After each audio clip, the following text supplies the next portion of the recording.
안녕하세요. 이곳에서 다양한 사연들을 듣고 있는데요. 저도 한 가지 고민이 있어서 많은 분들의 의견을 들어보고자 이렇게 사연을 써보았어요. 저는 결혼 3년 차 30대 직장인입니다.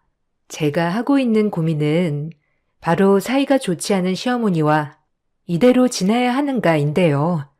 남편과는 사이가 나쁘지 않고 잘 지내고 있지만 시어머니와는 사이가 좋지 않아서 현재는 만나지 않고 있는 상황입니다. 시어머니가 다시 잘 지내자고 연락이 왔는데 다시 잘 지내야 할지 고민을 하고 있어요. 시어머니는 결혼을 하기 전부터 저를 탐탁치 않아 했습니다. 자신들과 급이 맞지 않고 제가 남편보다 2살이나 나이가 많다는 이유 때문이었죠. 그렇다고 해서 저희 집이 가난한 것도 아니었고 제가 가족을 부양해야 하는 상황도 아니었습니다. 다만 남편네 집은 부동산 투자로 인해서 막대한 돈을 벌었던 상황이었고 말 그대로 졸부 집안이었습니다. 남편에게 들어보니 이렇게 돈이 많아진 것도 오래되진 않았다고 하더라고요. 엄마가 갑자기 왜 저러시는지 모르겠어. 우리가 예전부터 잘 살았던 집안도 아닌데 말이야. 아빠가 몇 년 전에 사고로 돌아가시면서 사고 보상금이랑 보험금을 받게 되었거든. 그걸로 부동산 투자를 했는데 그게 개발로 값이 엄청 올라버렸어. 그걸 몇 배로 팔아서 또 투자를 하고 부동산도 엄청 사들이면서 이렇게 된 건데 엄마는 왜 자꾸 우리 집안 급을 언급하는지 모르겠어. 그렇구나. 혹시 우리 집이 엄마만 계셔서 그런 걸까? 엄마도 일을 안 하시고 계시니까 혹시나 내가 우리 집 생계를 책임져야 하는 거 아닌가 싶으셔서 그런 거 아닐까? 아니야. 그건 엄마한테 이미 말을 했거든. 장모님 생계 문제 없다고 여러 번 얘기했는데도 참 저렇게 반대를 하니 할 말이 없네. 저희 집 역시 아빠가 고등학교 때 돌아가시게 되면서 평범한 집안이었습니다. 아빠가 돌아가시기 전에는 동네에서도 잘 산다고 소문이 났던 집이었는데 아빠가 돌아가시게 되면서 사업을 정리하게 되면서 평범한 집안이 되었죠. 그렇지만 그 후에도 엄마가 평생 일하지 않고서도 먹고 살 만큼의 재산이 있었기 때문에 엄마는 따로 일을 구하시진 않으셨고 가정주부로서 저희를 키우셨어요. 현재도 엄마는 절약하시면서 남아있는 재산으로 생활을 하고 계셨습니다. 그런 상황을 자세히 몰라서 그러셨던 건지 시어머님께서는 결코 이런 집안과 결혼을 시킬 수 없다면서 엄청난 반대를 하셨죠. 그럼에도 남편은 저와 결혼을 하지 않을 거면 엄마와도 연을 끊겠다고 했고 시어머니께서는 그 얘기를 듣고서 저에게 연락을 해 오시기도 했습니다. 너, 내 아들한테 무슨 얘기를 했길래 연을 끊겠다고 나섰니? 내가 그런다고 눈 하나 깜짝할 줄 알아? 연을 끊다니요? 그게 무슨 소리인지 모르겠습니다만 제가 얘기를 했던 건 아니에요, 어머님. 어머님은 무슨 얼어 죽을 어머님이야? 너, 내 아들한테 이상한 얘기해서 깨어날 거면 지금 당장 그만둬. 내가 너 가만 안 둘 거야. 일단 진정하시고 제 상황도 한번 들어보세요. 상황? 무슨 상황? 호르몬이에 직업도 없으시고 거기다가 너는 일반 사무직 아니니? 그 월급으로 엄마까지 부양하기는 어렵다 생각이 들어서 대기업 다니는 우리 아들 깨어낸 거잖아. 우리 아들 월급으로 네 엄마 부양하려고 한 거니? 예, 꿈도 크다. 너네 집안이랑 우리 집안이 어울린다고 생각하냐? 정신 차리고 너네 엄마 만나서 단판 내기 전에 네가 정리해라. 시어머님의 말에 저도 결혼에 대해서 엄청나게 고민을 많이 했습니다. 아무리 나를 미워한다고 해도 집안까지 들먹이며 얘기를 하는 건 아니라 생각이 들었죠. 그래서 남편에게 결혼을 할 수 없다고도 말을 했어요. 그랬더니 남편은 자신만 믿고 결혼을 하자고 했죠. 남편은 말 그대로 저희 집으로 들어와 살기 시작했습니다. 시모와 연을 끊고 집을 나왔다면서 저희 집에서 처가살이 하겠다고 찾아왔던 거죠. 그렇게 몇 개월이 지나고 시모는 백기를 들었습니다. 내가 미안하다. 종훈이가 너랑 꼭 결혼을 하겠다고 하니 내가 어떻게 하겠니? 어머님, 혹시나 저희 엄마 생계 때문에 고민하셨던 거라면 걱정하지 않으셔도 돼요. 종훈이한테는 다시 들었다. 어쨌든 이렇게 된 거 잘 지내보자꾸나. 네, 어머님. 걱정하지 않도록 저도 잘할게요. 종훈 씨랑도 잘 살게요. 그렇게 우여곡절 끝에 결혼을 하게 되었어요. 결혼을 하고 나서는 사실 시어머니와의 사이는 좋은 편은 아니었습니다. 명절이나 축일 같은 날엔 같이 만나 식사를 하는 정도로 지내고 있었어요. 시어머니도 저에게 따로 연락을 해 오지는 않았고 남편에게는 종종 연락을 하는 듯 했습니다. 저 역시 시어머니에게 전화를 하진 않았고 남편 역시 이렇게 거리를 두고 생활하는 것이 좋을 것 같다며 얘기를 했었죠.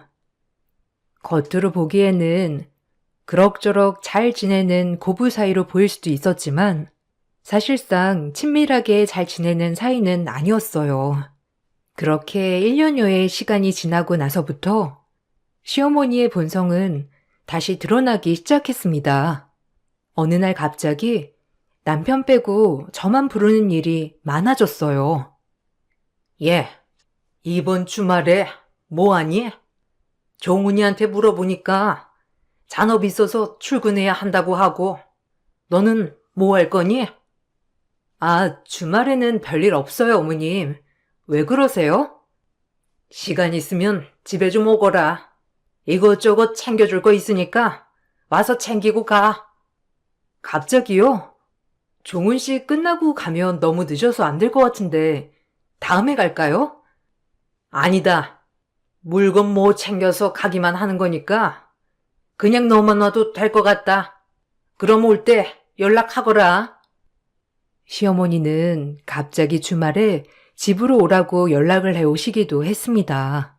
평소에 연락이 오지 않으셨던 분이셨기 때문에 의아하면서 찾아갔지만 시댁에 가고 나서는 깜짝 놀랄 수밖에 없었죠. 어머님, 이게 다 뭐예요? 웬 이불들이 다 나와 있어요? 아, 이거 내가 혼자서 빨래하려고 하니까 좀 힘들어가지고 너도 온다고 하고 같이 하면 금방 끝나잖아. 이게 다 세탁기로 안 되고 손빨래하는 이불들이라 조심해서 다뤄야 된다. 네? 갑자기 이불 빨래요? 어머님, 이거 제가 못해요. 그냥 업체에 맡기면 금방 될 텐데. 언제 다 가지고 가서 맡기니? 그냥 너랑 내가 후딱 하면 될걸. 얼른 움직이자. 어머님, 저 곧 있으면 가봐야 돼요. 급하게 전해주실 거 있는 줄 알았어요. 이불 빨래는 필요하시면 제가 가면서 업체에 맡길게요. 시어머님은 갑자기 이불 빨래를 해야 한다면서 사계절 이불들을 모두 빼놓아서 기다리고 있었어요. 그런 상황에 당황스럽기도 하고 이걸 시키려고 불렀구나 싶어서 화가 나기도 했죠. 그래서 저는 약속이 있다면서 빠져나온 후 남편에게 전화를 했습니다. 남편은 바로 시어머님에게 전화를 했는지 시어머님은 바로 저에게 연락을 해 오셨습니다. 아니, 얘. 너는 그새 또 일로 바쳤니? 이런 집안일 하면서 친해지는 거지? 그거 가지고 남편한테 쪼르르. 아이고 참. 남편 없는 사람 서러워서 살겠니? 어머님, 뭐 가지고 가라고 얘기를 하셨잖아요. 저도 약속이 있는데 뭐 가지고 가라고 해서 시간 내서 간 건데 갑자기 그렇게 일을 시키시면 너무 당황스럽죠. 다음에 무슨 일 있으시면 미리 말씀을 해주세요. 원래 여자들은 집안일 같이 하면서 친해지는 거야. 뭘 모르니까 다 싫다고 하지. 내가 일부러 너 오라고 했겠니? 겸사겸사 청소도 같이 하면서 친해지자고 부른 거지. 친해지려고 이불 빨래 시키는 것이었으면 동네 빨래방 세탁기랑은 절친되겠어요. 다음에는 이런 거 그냥 빨래방 맡겨달라고 말하세요. 그날 이후로도 시어머님은 포기하지 않고 남편만 빼고 저를 불렀죠. 한 번은 시어머님이 불러서 가보니 시어머님의 여동생, 시이모님이 집에 계시더라고요. 타지에서 살고 계셨던 터라 저도 결혼식 이후로는 처음이었죠. 어머, 안녕하세요. 어쩐 일로 여기까지 오셨어요? 예, 내가 못 올 것도 아니? 그냥 언니 보고 싶어서 왔지. 너는 웬일이니? 아, 저는 어머님이 잠깐 들리라고 해서 왔어요. 어머님, 무슨 일로 부르셨어요? 종훈이 좋아하는 반찬이랑 이것저것 보내려고 불렀어. 종훈이가 이번에 통 입맛이 없다고 하길래 내가 좀 했다. 가지고 가서 먹어라. 잠깐만 기다려. 예, 저런 시애미가 세상에 어디 있니? 며느리 밥 잘 챙겨 먹으라고 반찬도 해먹여. 좀 자주 와서 얼굴도 비치고 해야지. 시어머니가 불러야 이렇게 오는 거야? 요즘 며느리가 이렇게 안 와도 되는 거니? 어머, 남편은 저희 친정에 명절이나 모임 아니면 가는 일도 없는데요? 심지어 전화번호도 몰라요, 이모님. 남자랑 여자랑 같니? 여자는 자고로 시댁이 잘해야 일이 술술 잘 풀리는 거다. 에이, 그건 너무 옛날 사상이죠. 요즘은 남자나 여자나 마찬가지잖아요. 그리고 옛날 마인드면 처음부터 집도 남편이 다 해와야 되는 거 아니에요? 저는 집도 반반하고 예물 받은 것도 없는데 예단까지 싹 다 해갔잖아요.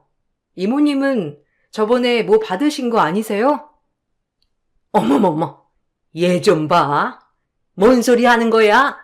결혼할 때 언니가 다 준비하고 한 결혼이잖아. 얘 이상한 소리 한다, 언니. 예, 아가, 여기 있다. 다 챙겼으니까 이제 가보거라. 저의 말에 화들짝 놀란 시어머님은 갑자기 저에게 다 챙겼다며 후다닥 내보냈어요. 얼마 뒤에 시어머님이 다시 전화가 왔는데 다짜고짜 화를 내면서 따져 물으시기도 했죠. 예, 너는 어떻게 내 체면은 하나도 생각을 안 하니? 그렇게 얘기하고 가버리면 어떡해? 어른이 무슨 말을 하면 내내만 하면 되는 거지. 너 시모가 얼마나 욕을 했는지 알고 있어? 네? 제가 무슨 얘기를 했다고. 그리고 어머님, 왜 결혼할 때 제가 한 거 아무것도 없다고 하셨어요? 그게 지금 무슨 상관이야? 그냥 내 체면 살려주면 될걸. 그걸 굳이 얘기해야 되는 거야? 아휴, 넌 아무리 봐도 이뻐할 구석이 하나도 없니? 됐다. 너랑 무슨 얘기를 하겠어? 시어머님은 마치 제가 잘못한 것처럼 얘기를 하셨어요.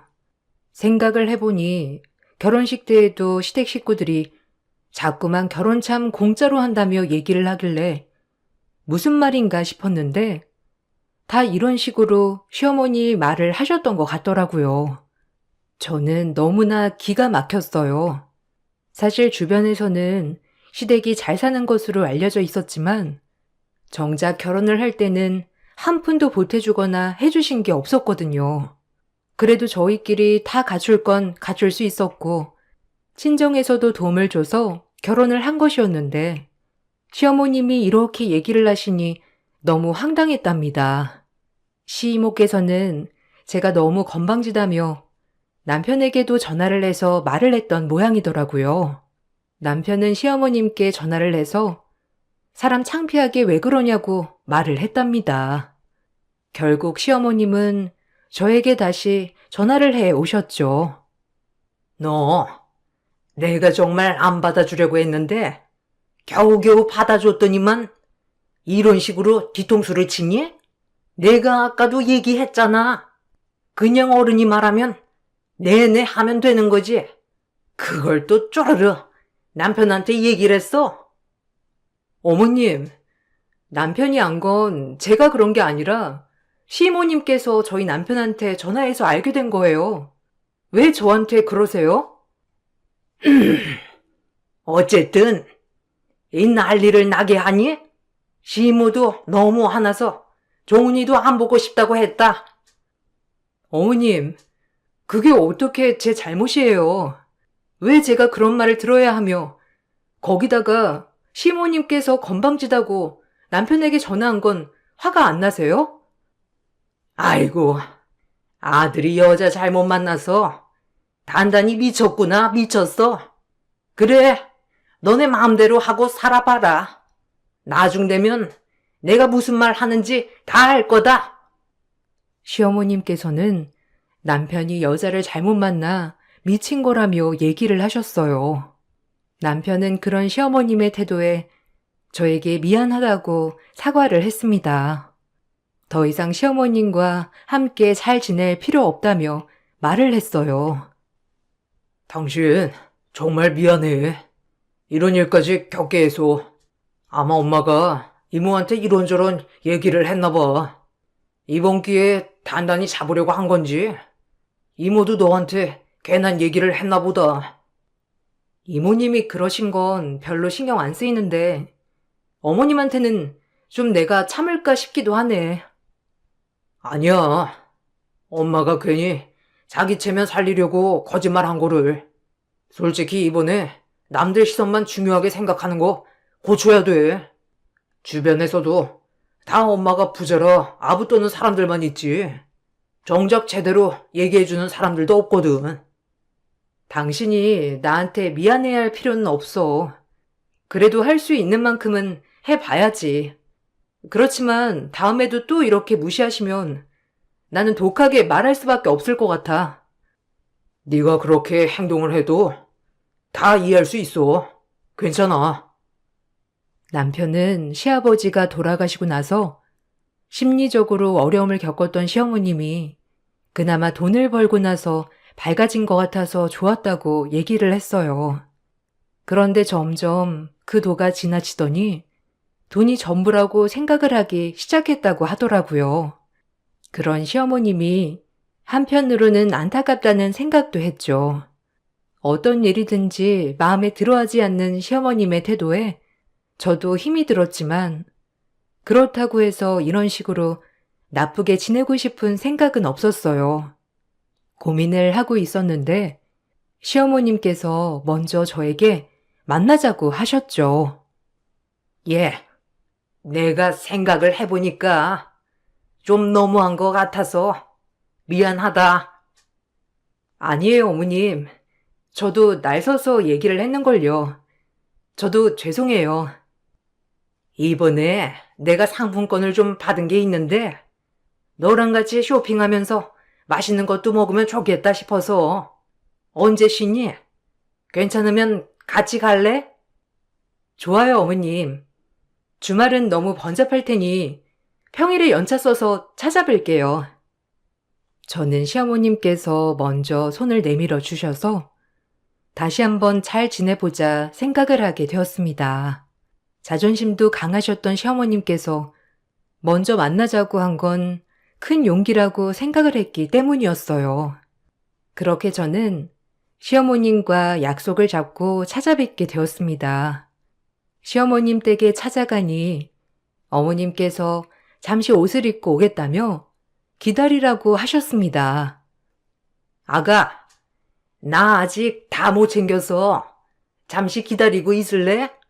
아, 저번에 받은 상품권이 안방에 있는데 그거 좀 챙겨다오.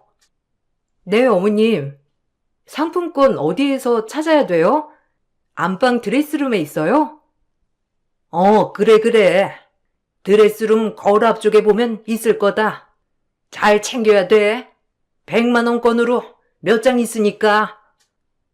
시어머님께서는 챙기고 있을 테니 안방에서 상품권을 찾아주라고 하셨고, 화장대에 가보니 상품권 봉투가 있었어요. 저는 그냥 그대로 가지고 나와 시어머님에게 드렸습니다. 백화점에 도착을 하고 나서 시어머님께서는 제 옷도 사주시고 본인 옷도 사면서 같이 쇼핑을 했어요. 아직 마음이 편한 것은 아니었지만 저도 적극적으로 시어머님의 쇼핑을 도와드렸죠. 그러다가 시어머님께서 예약을 한 가방이 있다면서 저를 데려가셨어요. 내가 전에 예약을 했던 가방이 있는데 오늘 나온다고 해서 그동안 모아두었던 상품권 다 가지고 온 거야. 이번에 쓰려고. 아, 그러시구나. 상품권을 몇백만 원씩 모아두셨어요? 주변에서도 선물로 주기도 하고 내가 사둔 것도 있고 안 쓰고 놔뒀다가 이렇게 하나씩 살 때 쓰는 거지. 보자. 아니, 왜 상품권이 하나가 비는 거지? 네? 어머님, 잘 찾아보세요. 상품권 부족하세요? 이상하다. 오늘 아침까지 다 세고 나왔는데 100만 원짜리 하나가 비네. 그럴 리가요. 계속 상품권은 제 가방에 그냥 담아두셨잖아요. 잘 세어보세요. 아니면 어머님이 잘못 세신 거 아니에요? 얘는 무슨? 내가 뭐 잘못 살 일이 뭐가 있니? 부족하시면 그냥 다른 걸로 결제하세요. 상품권 개수를 잘못 알고 계셨을 수도 있고 다른 곳에 놔두신 거일 수도 있으니까. 뭘 다른 곳에 놔? 아니, 이거 사려고 가지고 온 건데 내가 다 계산을 해보고 빼놓은 거란 말이야. 어머님, 일단 그냥 구입하시고. 혹시 네가 가져갔니? 솔직히 말해봐. 네? 어머님, 무슨 말씀을 하시는 거세요? 제가 왜 어머님 상품권을 가지고 가요? 너 오기 바로 전에 상품권 개수를 셌거든. 그 이후로 너밖에 봉투 만진 적이 없는데 그럼 네가 아니면 얘가 자동으로 없어졌다는 거야? 어머님, 제가 가지고 간 거 아니에요. 아니, 그럼 누가 가져갔다는 거야? 상품권에 발이 달린 것도 아니고 너 아니면 누가 가지고 가? 우리 집에 온 사람 너밖에 없고 상품권도 네 가방에 보관하고 있었잖아. 지금까지 한 번도 꺼내지도 않았는데 그럼 누가 가져갔다는 거니? 저는 황당해서 아무 말도 하지 못했어요. 아무 말도 하지 않는 저를 보고 시어머님은 갑자기 불같이 화를 내면서 말을 하셨죠. 이래서 내가 교양 없는 애들이랑 엮이면 안 된다고 했는데 너 아무리 궁해도 그렇지 어떻게 시어머니 돈에 손을 대? 어머님, 아니라니까요. 시어머님께서는 제가 입고 있던 가디건을 마구 당기면서 찢어버렸습니다. 갑작스러운 소란에 사람들이 하나둘씩 모여들기 시작했어요. 시어머님께서 제 앞에서 고래고래 소리를 지르는 걸 보고서는 사람들도 숙덕거리기 시작했습니다. 사람들이 모이면서 소란스러워지자 누군가 상황을 정리하기 시작했어요. 자자, 이제 그만하시고 진정하세요. 제가 여기 백화점 창업주입니다. 이렇게 소란 피우시면 안 되니까 일단 진정하시고 얘기해 보시죠. 아, 여기 백화점 사장님이세요? 아니, 이건 저희 개인적인 가정사이니 상관하지 마세요. 들어보니 상품권이 없어지신 모양인데 일단 진정하고 CCTV나 영수증도 한번 확인을 해보시죠. 아유, 그럴 필요 없다니까요. 얘가 돈이 궁해서 제 돈에 손댄 거예요. 그러니 신경 쓰지 마세요. 사모님, 여기 상품권 하나 떨어져 있는데 혹시 이거 아니실까요? 네? 아니, 그게 왜 거기서 떨어져 있어? 혹시 모르니까 CCTV로 확인해 보도록 할게요. 시어머님께서는 바닥에 떨어져 있는 상품권을 보고 민망해 하셨습니다. 저는 그런 시어머님을 보면서 정말 어떻게 해야 할지 화도 나고 억울하고 분해서 눈물이 다 날 지경이었어요. 아유, 떨어져 있었나 보네요. 아이고, 며느리분께서 많이 놀라셨겠어요. 어? 아니 혹시 정릉에 있는 파란 대문집에 안 살았나요? 저요? 아, 네. 정릉에 있는 파란 대문집에 살았었어요. 근데 그걸 어떻게... 그럼 제조공장 운영하셨던 김 사장님 따님이신가요? 네. 어떻게 저희 아버지를 아세요? 저 거기 살았던 양씨 아저씨예요. 아이고, 이렇게 만나게 되니 참 신기하네요. 어떻게 여기에? 어머님, 아버님은 잘 계시죠?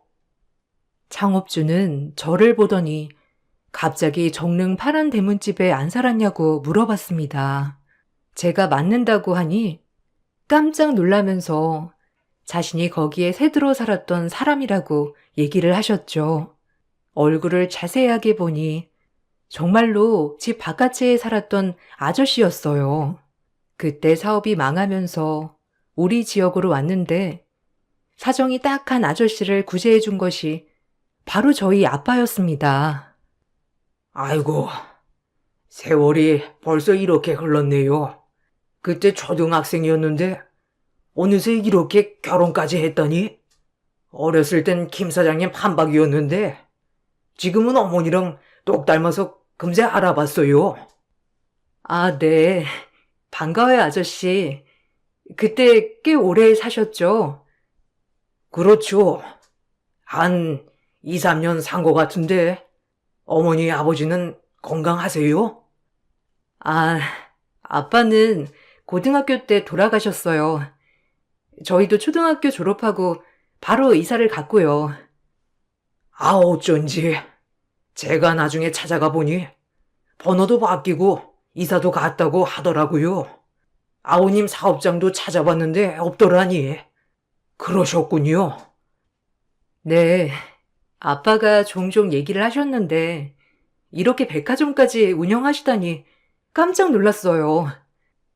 아, 이건 다 김 사장님 덕분이죠.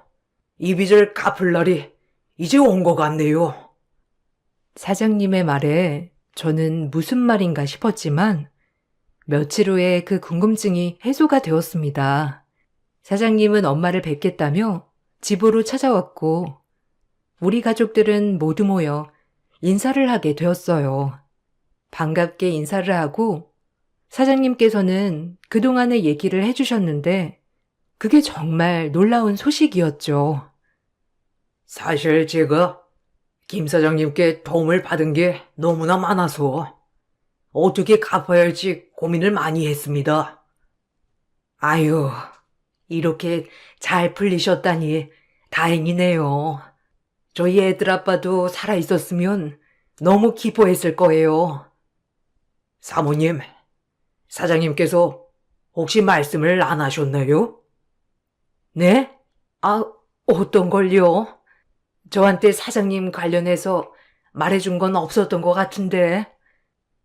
역시 사장님은 정말 대단하신 분이시네요. 사실 사장님께서 저한테 돈을 빌려주셨습니다. 그때 당시 정말 큰 돈인데 조건 없이 바로 빌려주셨어요. 네? 돈을요? 그런 말은 없었는데.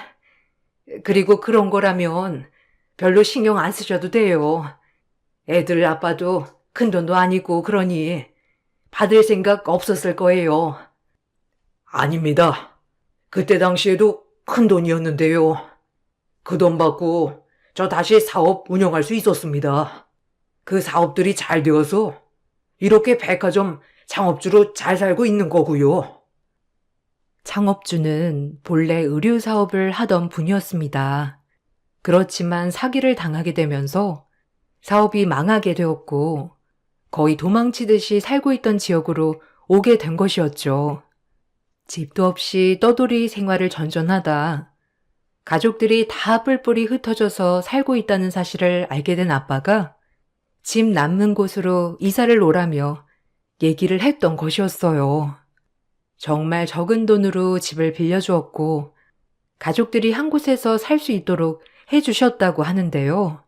거기다가 일자리도 소개를 해주어서 나중에 이사를 갈 때쯤에는 어느 정도 돈을 모을 수 있었다고 하셨어요. 거기에 아빠는 그분께 사업자금을 빌려주시기도 한 거였죠. 그 돈이 1년치 월급 정도라 사업을 하기에는 보탬이 많이 되었다고 하셨어요. 김 사장님께서는 빌려준 돈에 대해서 그냥 주겠다고 하셨지만 저는 김 사장님께 받았던 것이 너무 많아서요. 제가 졸라서 자격증을 이렇게 썼습니다. 어머, 남편 글씨랑 도장이 많네요. 이런 게 있을 거라 생각도 못했어요. 아유, 아마 김 사장님 성격으로는 이렇게 작성만 하시고 버리셨을 것 같긴 하지만 어쨌든 저는 이렇게 가지고 있었습니다. 이제 그 빚을 갚을 때가 된 것 같네요. 아유, 괜찮아요, 사장님. 저희 애들 아빠도 갚지 않아도 된다고 했을 거예요. 그때 힘들었을 때고, 저희도 다른 분들 도움받으면서 살았던 기억도 있어서 정말 갚지 않으셔도 됩니다. 아닙니다. 김 사장님 도움이 아니었더라면 저는 이렇게 잘 살지 못했을 겁니다. 김 사장님이 도와주신 덕분에 사업에 더 열중할 수 있었고 열심히 일을 할 수 있었습니다. 저는 꼭 이 빚을 갚고 싶어서 이렇게 준비를 해봤는데 꼭 받아주셨으면 좋겠습니다. 사장님께서 가지고 오신 것은 바로 백화점 지분이었습니다. 가족들은 정말 깜짝 놀라서 받을 수 없다고 극구 반대를 했지만 사장님께서는 이것마저 받지 않는다면 평생 무거운 마음을 갖고 살게 될 거라고 얘기를 하셨죠. 저희는 그렇게 백화점 지분을 받게 되었습니다. 엄마는 가족들에게 모두 고르게 나눠주셨고 거기다가 백화점에서 의류 브랜드를 오픈하게 되었죠. 엄마가 오픈을 하신 브랜드는 출시 이후부터 꾸준히 수익을 내서 대박을 쳤습니다. 그 모습을 보고 시어머님께서는 너무나 배 아파하셨죠. 그래서 무리해서 투자를 시작하셨던 것 같아요. 처음에는 어느 정도 수익이 났는지 저에게도 자랑하듯이 전화를 해 오셨어요. 예, 너네 집 장사는 잘 되냐? 네, 어머님. 이번에 론칭해서 잘 되고 있어요. 어머님 요즘 기분이 좋으신가 봐요? 그래. 아유, 그거 옷 조가리 팔아서 얼마나 벌겠니? 어머님한테도 그 돈 쫌쫌따리 모으지 말고 투자하라고 해라. 투자요? 아, 저희 엄마는 투자는 안 하신다고 하시더라고요. 그래? 아, 너도 백화점 지분 받았다고 했지? 그거 처분해서 투자해. 요즘 누가 백화점 옷을 사 입어? 이제는 투자해서 돈 불리는 게 더 좋은 거란다. 백화점 지분 처분 다 해서 투자 시작하렴. 어머님, 저도 별로 투자는 안 맞아서요. 아유, 그래가지고 어떻게 부자가 됐니?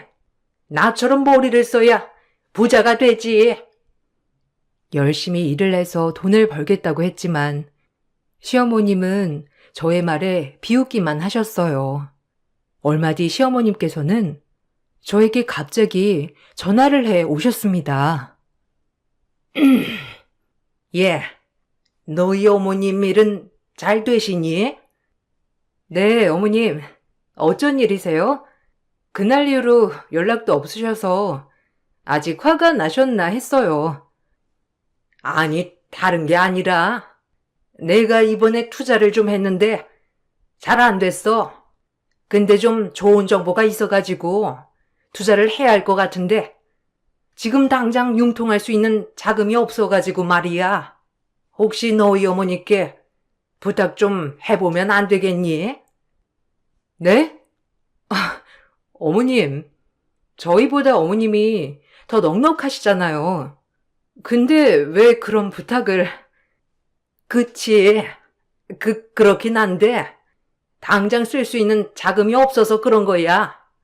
내가 다 처분하면 다시 줄 수 있으니까 이번만 부탁 좀 하자. 아, 죄송하지만 저희도 이번에 론칭을 해서 융통할 수 있는 자금은 없을 것 같은데 급하시면 종훈 씨한테 말해볼까요? 아니다. 종훈이한테는 절대 말하면 안 된다. 알았지? 시어머님께서는 무리해서 투자를 하게 되었고 결국 투자금을 모두 날려버린 듯 했어요. 지금까지 쌓아온 재산을 한순간에 날려야 했습니다. 시어머님께서는 모든 재산을 처분하게 되었고 살던 집에서도 작은 집으로 이사를 가야 했습니다. 결국 시어머니는 근근히 식당 일을 나가면서 생활비를 벌고 계시죠.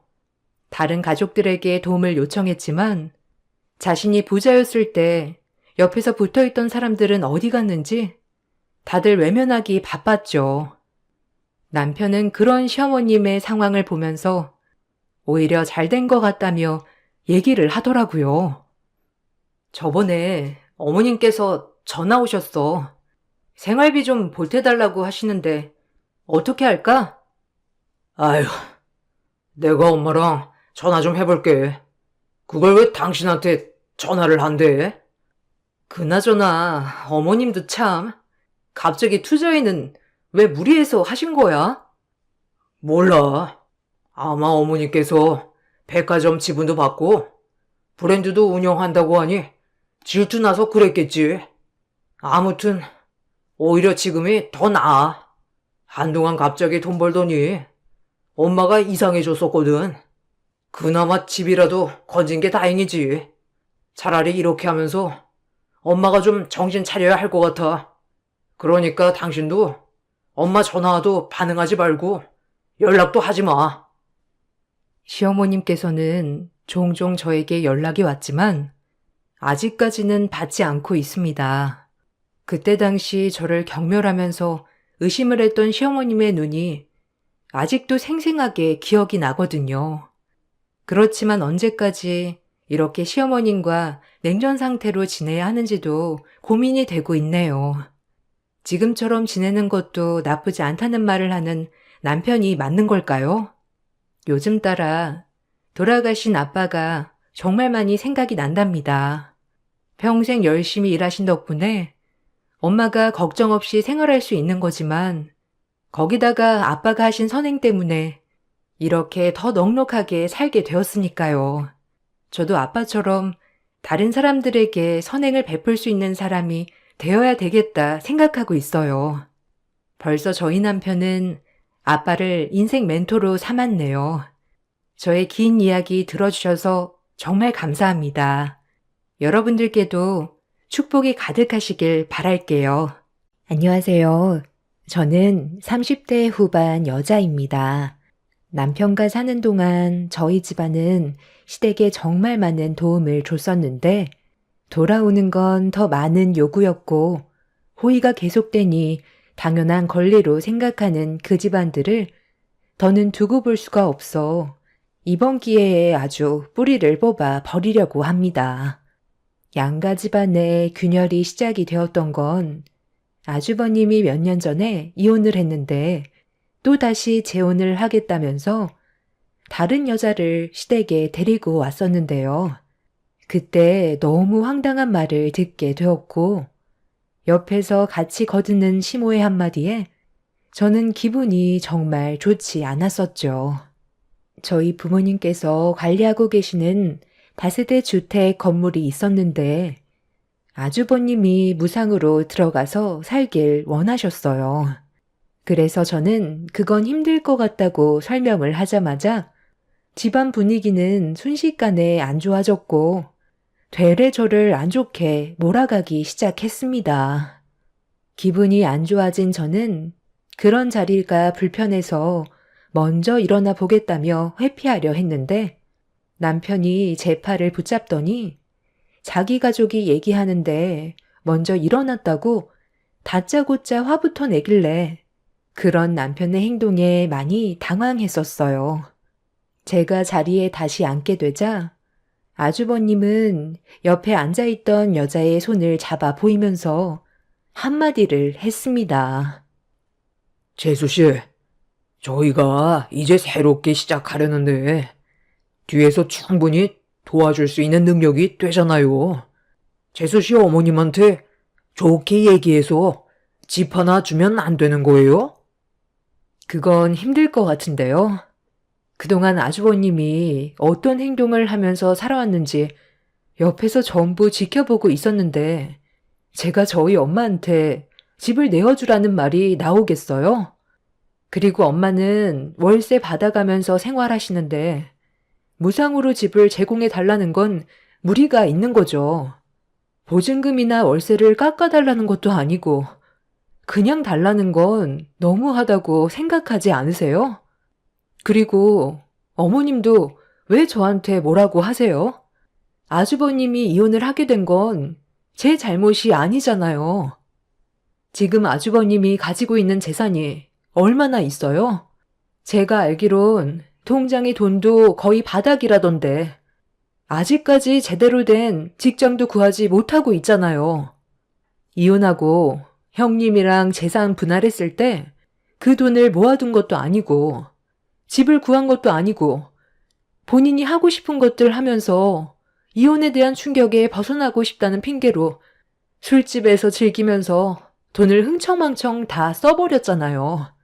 경제적인 능력이 뒷받침되지 않으면 열심히 일을 해서 집을 구할 생각을 해야죠.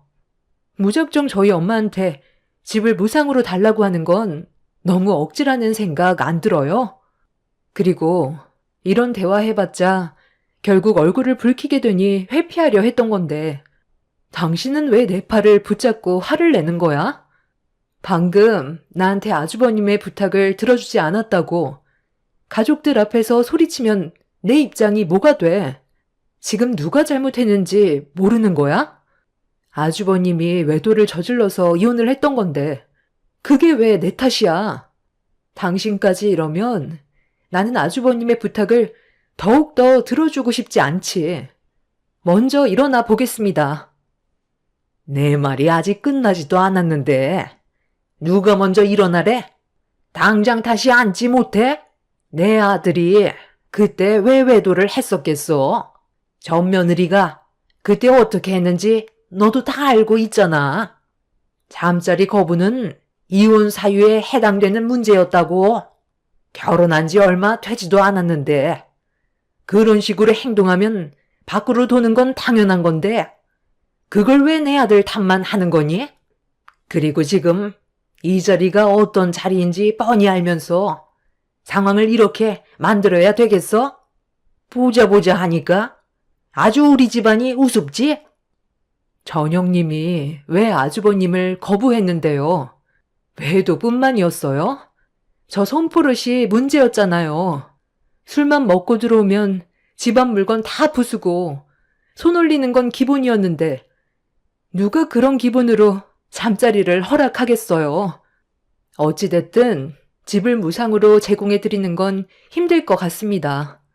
이건 저희 엄마한테 말씀 안 드려도 될 문제 같네요. 저는 그날 먼저 자리에서 일어나 집으로 돌아와 버렸어요. 처음엔 좋게 풀어나가려 했지만 끝까지 고집 부리는 시댁 집안의 행동들에 저도 모르게 화가 치밀었어요. 저를 뒤따라 들어온 남편은 집안이 떠나갈 정도로 목소리를 높여 화를 냈고 막 잠이 든 아이가 다시 깰까봐 남편을 데리고 방으로 들어왔어요. 애 깨겠어. 왜 화를 내고 그래? 아까 그 상황은 누구라도 반대했을 거라고. 아무리 당신 형이라고 해도 모든 걸 원하는 대로 들어줄 수는 없는 거잖아. 그래도 그렇지. 어떻게 딱 잘라 말을 할 수가 있어? 옆에 있던 나도 얼마나 당황스러웠는지 알아? 집 하나 있다고 엄청 생색내네. 좀 도와줄 수도 있는 거지. 없이 시작하려다 보니 금전적으로 많이 힘들어질 것 같아서 도와달라고 했던 건데 장모님한테 여쭤보겠다는 말도 아니고 바로 딱 잘라버리면 어쩌자는 거야? 내 선에서 해결할 수 있는 문제를 왜 엄마한테까지 얘기해야 되는 건데, 우리 엄마가 아주버님한테 집을 무상으로 제공해 주려고 그 건물을 가지고 계신 줄 알아? 나도 웬만하면 좋게 얘기하려고 했는데 너무 당연시하게 생각하는 모습이 어이가 없어서 정신 좀 차리라고 했던 말이야. 돈도 없으면서 결혼은 하고 싶나 봐. 그래서 좀 도와주자는 건데 그걸 싫다고 하니까 내가 화가 안 나겠어? 오늘 나는 당신한테 정말 많은 실망을 했고 당분간 각방 쓰는 게 좋겠어.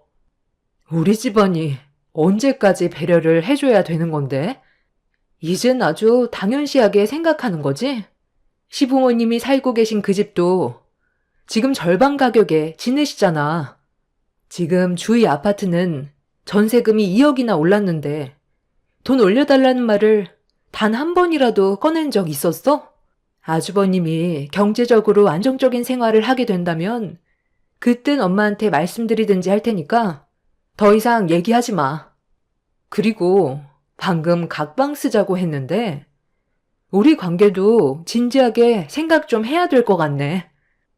남편까지 저에게 화를 낼 거라곤 예상하지 못했었는데 시댁에서 갑자기 얼굴을 붉히며 목소리를 높이더니 집에 들어와서까지 억지를 부리며 소리친 남편의 모습에 너무 큰 실망을 하게 되었어요. 그전부터도 서로 안 좋은 감정이 오고 갔었지만 그래도 최대한 좋게 풀려고 제가 먼저 손을 내밀었었고 저희 가정만큼은 깨지는 걸 원치 않았어요. 그런데 시간이 지날수록 남편이 생각 없이 뱉는 말투와 행동들에 지속적인 상처를 받고 있었습니다. 그날 아주버님 때문에 싸우게 된 이후로 저희 부부 관계에도 급격하게 안 좋은 감정 상태가 유지되면서 각방 생활은 오랜 시간 지속이 되었습니다. 그렇게 남편과의 위태로운 관계를 유지하면서 이혼이라는 고민을 지속적으로 하게 됐을 때 퇴근하고 정신없이 집안일을 끝낸 뒤 아이 밥을 챙겨주고 있는데 시모와 남편이 같이 들어왔어요. 그리고 아주버님이 그 뒤를 따라 들어오면서 활짝 웃어 보이더니 저에게 과일이 담긴 봉지를 내밀며 왜 왔는지 이유를 들을 수 있었어요. 재수 씨, 그동안 잘 지내고 있었어요? 요즘 연락이 하도 뜸해서 어떻게 살고 있는지 궁금해서 와봤어요. 이 집은 셋이 살기에는 너무 좁지 않나? 그래서 다른 집으로 알아볼까 생각 중이야. 형은 앞으로 어떻게 할 건지 계획은 좀 세웠어? 아직 집을 구하지는 못한 것 같던데 곧 결혼식 올려야 하잖아. 그래서 나도 그게 제일 걱정이다. 일단 일자리는 구한 상태라 돈을 벌고는 있지만 너희 새 형수랑 함께 살 집이 아직 마련이 되지 않아 어떻게 해야 될지 모르겠더라고. 무리하게 대출받아서 집을 구하는 방법밖에는 없겠지. 나도 새롭게 시작하는 거 제대로 살고 싶은데 마음처럼 되지가 않네. 그럼 이 집 형이 들어와서 살래? 어차피 우리는 아이 때문에 좀 더 넓은 집을 알아볼까 생각 중이었거든. 형이 원하면 그렇게 해줄게. 아니, 그럼 너는 어떻게 하려고? 이 집을 처분해야 더 넓은 집으로 들어갈 수 있을 거 아니야? 네가 준다면야 나야 당연히 고맙게 받겠지만 너도 돈이 없잖아. 아, 걱정하지 마. 방법이 없었으면 형한테 이 집을 주겠다는 말을 하지도 않았지. 우리는 장모님 건물에 들어가서 살면 돼. 내가 어제 잠깐 안부차 전화 드렸는데 공실 하나가 비어져 있다고 하더라. 다행히 이 집보다는 조금 커서 이사 가기에는 나쁘지 않을 것 같아. 장모님이 꼭대기층에서 살고 바로 밑에 층이 공실이라 우리가 들어가서 살면 여러 가지로 이득되는 것들이 많거든. 아이도 봐주실 수 있으니까 신경도 좀 덜 쓸 테고 이 사람도 바로 윗집에 장모님이 살고 계시니까 자주 왔다 갔다 하니까 좋지 않겠어?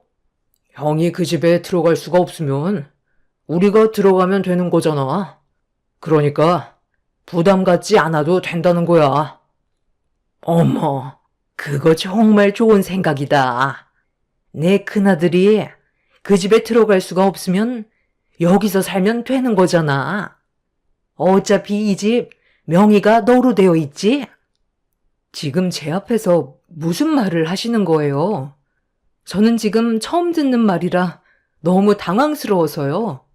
당신은 나랑 상의 정도는 해야 되는 거 아니야? 이 집이 내 건데 상의할 필요가 뭐가 있는데. 우리 형이 그냥 쓰게 하고 장모님이 비어있다는 공실에 우리가 들어가서 살면 되는 거잖아. 그 집에 들어갈 돈은 있고 왜 이렇게 억지를 부리는 건데? 이 집을 아주버님 주고 우리는 엄마 건물에 무상으로 들어가서 살겠다는 거잖아. 아주버님이 우리 건물에 그냥 들어와서 살겠다는 거랑 다를 게 뭐야? 나는 들어줄 수 없고 이 집에서 사는 거 충분하기 때문에 이사 갈 생각도 없어. 너 참말 이쁘게 한다. 가족들끼리 서로 의논하고 도와줄 생각을 해야지. 그때나 지금이나 너는 달라진 게 전혀 없구나. 끝까지 이런 식으로 행동할 거니? 내 동생이 내린 결정인데 왜 재수 씨가 그걸 막는 건데요? 좋은 방법을 얘기해 줬는데 이사 가는 게 힘들어도 서로 좋게 웃으면서 하면 얼마나 좋아요? 입 아프게 했던 말 또 하고 싶지 않아요. 어찌됐든 저는 이 사람이 한 말을 들어줄 생각 없으니까 그만 얘기하세요. 그리고 당신 지금 뭔가 착각하는 것 같은데 이 집 당신 돈만 들어가 있는 거 아니거든? 명의만 당신 집으로 되어 있는 거지. 절반 이상이 대출 아냐? 이 집 내 돈도 들어가 있는 거라고. 나한테도 당연히 물어봐야 되는 거였어. 나랑 이혼한다 해도 재산 분할로 내가 넣은 돈은 가져갈 수 있다는 거 몰라? 당신은 더 이상 나랑 같이 살고 싶은 마음이 없는 거지? 나를 무시하는 것 자체가 더는 함께 하고 싶지 않다는 건데 이런 식으로 나올 거면 갈라서는 게 좋겠어. 부부가 뭔데? 사소한 거라도 의논해야 되는 사이라고. 모든 걸 함께 해야 되는데 당신처럼 상대방의 입장을 무시하는 행동은 더 이상 함께 살아갈 이유가 없게 만드는 거야. 아주버님은 우리가 이혼했으면 좋겠어요? 별것도 아닌 일 가지고 왜 이렇게 일을 크게 만들어? 그냥 네가 좀 한 발 물러나면 되는 거 아니니?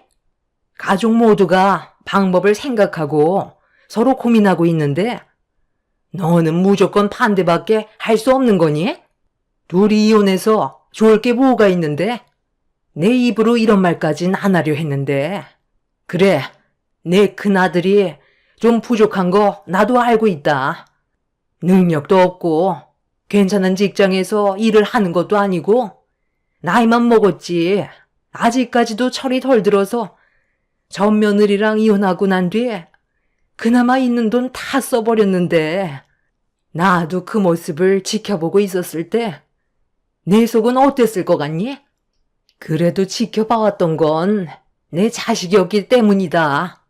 분명 정신 차릴 때가 올 테고 묵묵히 기다려주면 좋은 여자 만나서 제대로 된 삶을 살게 될 것 같아 아무 말도 하지 않았던 거야.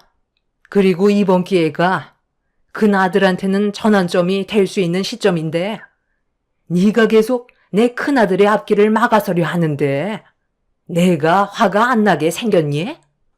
잘 살아보겠다고 여자까지 데려온 마당에 그 자리에서 집을 줄 수 없다고 온갖 창피를 다 준 것도 모자라.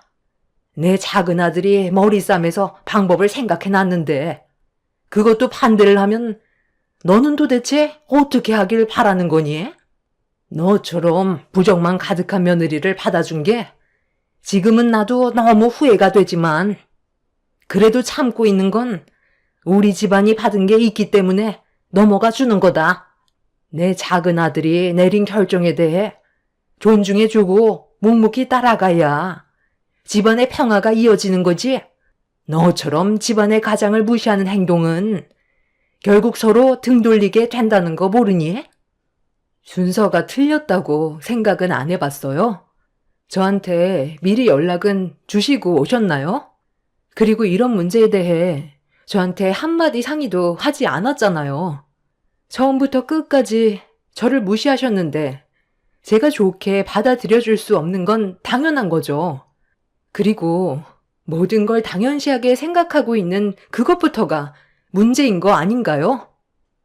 시댁 식구들과 대화 자체가 되지 않았고 서로의 감정만 안 좋아진 상태라 분위기가 심각해지기 시작하자 남편이 시모와 아주버님이 보는 앞에서 저에게 목소리를 높여 화를 냈고 계속 같은 공간에 있어봤자 더 안 좋은 상황으로 이어질 것 같아 저는 그 자리를 피하기 위해 아이를 데리고 친정으로 와버렸어요.